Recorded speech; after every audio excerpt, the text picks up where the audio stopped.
Hello Star Seeds and welcome back to my channel. If you're new here, be sure to subscribe to the channel. And if you're a returning subscriber, welcome back, friend. So as you can tell from the title and the thumbnail, this video is for Leos. Leo, sun, moon, and rising signs in love. Or if you're not in love, you just love yourself and you just want to watch this reading. We're gonna get right to it. I feel like a lot, first of all, let me start by saying this because I know sometimes you may be first time watcher. I am a Leo sun, so this reading is hitting me too, okay? But I'm really sensing that the collective of Leos right now, or whoever's resonating with this, or whoever, my tribe, the collective energy that I picked up on. Feeling really kind of, lonely right now. This may really be on some self-love. You're watching this more so for self-love because I feel like a lot of this general message is for singles. Okay, you may be single, or you may have just got out of something as well.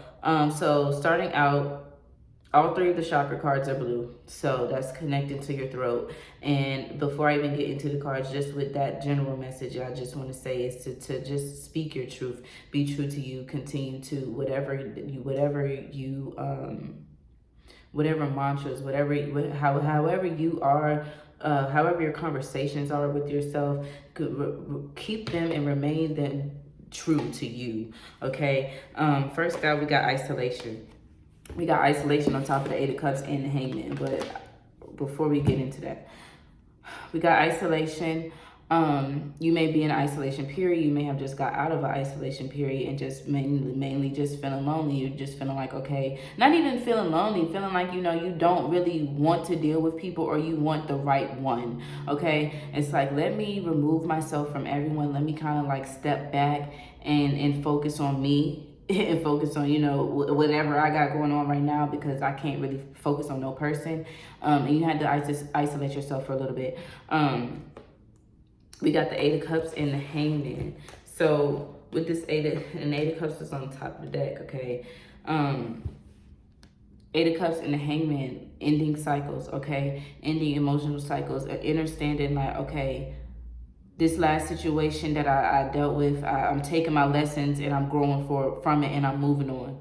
Okay, so that's what that Eight of Cups energy is. It's like my emotional attachments, I'm now detaching them from said person or from said energy. I'm gonna take my lessons and I'm gonna move forward in that. And that with that comes wisdom. With that comes light. With that brings opens doors as you move forward, as you grow, and as you learn. So moving from the Eight of Pentacles to the Hangman is as well as with isolation, it's more about self. Okay, it's more about like, okay, how can I tend to me? How can I be true to me? How can I speak my truth? How can I truly manifest my destinies? Because like I said, when you're speaking things, you got to be specific. Okay, when spirit hears you speak, and when you put that energy out there, the universe is going to give you exactly what you asked for.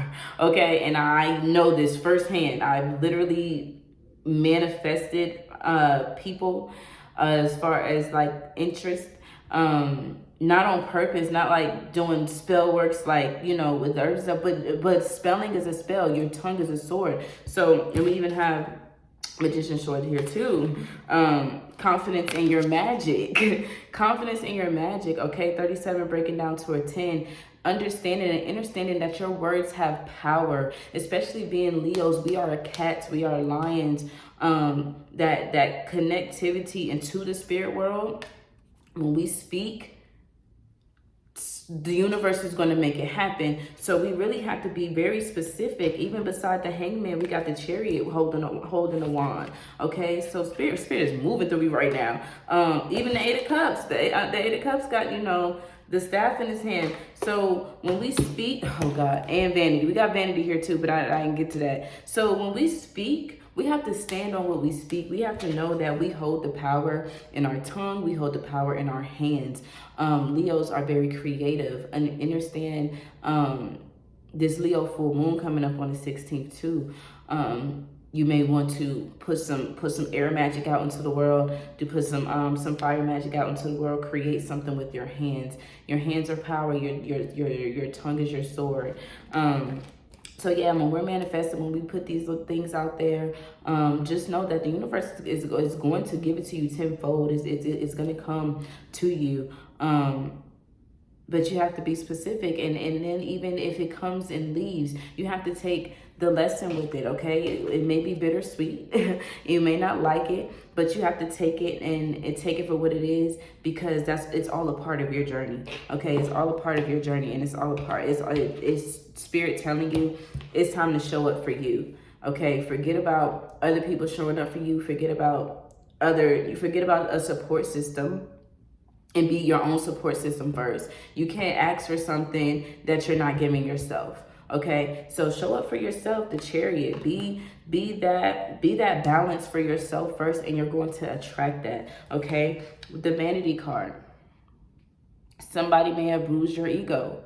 Okay, you may be feeling like, oh wow, like, oh, you don't want me, like, you don't want me. I'm a Leo. Like, what? You don't want me no more. You don't want to, like, you. Like, what? So your ego may have been bruised, and it's very bittersweet time. And with that, again, throat chakra, again, you may be putting angry energy out there, saying hurtful, mean things. And just watch that, okay? Watch what you say, because things come back tenfold. So yeah, bottom row, started out with the 8 of Cups. Ended with the 8 of Pentacles. This was the top of the deck, bottom of the deck, okay? So Spirit is like, okay, move on, get out of that emotional space, and work on your craft, work on your creativity, work on what's going to bring you, what's going to keep things reciprocating for you physically, okay? Work on making connections, work on, focus on the physical right now. Not really focusing on emotional, but work on the physical. Work on things that make you happy, because when you do that, that's when things attract for you, okay? That's when things just come to you. When you're just naturally being your creative self, you're in your creative space, you're working on you, that's when things get to flowing for you, okay? So with these 8s being the main numbers here, it's time to get out of the cycle, Leos. It's time to get out of the cycle of woe is me. It's time to get out of the lack of confidence in yourself when it comes to love. Spirit is saying you're confident in every other way. You're confident in every area except your love life. Do you not feel worthy? Do you not feel like you deserve what you're asking for? That can be part of it too. You can say things all day, but if you don't feel it in your heart, once again, Leo is ruled by the heart and the spine. If you don't feel it, it ain't gonna come to you. Okay, you can talk all day, but if you don't feel it, it's not gonna come. Or whatever does come, that's when we get those karmic lessons. Okay, so take what resonates, leave what doesn't. Don't be afraid to let your guard down, but don't be quick to let it down either at the same time. Don't allow people to play with you and play with your emotions, but really mainly just focus on you. Focus on your craft, your creativity, and remember, and your confidence, okay? Have confidence in everything that you do. From here on out, that's really all I have for you, Leos. Thank you guys so much for watching. Love y'all. Bye.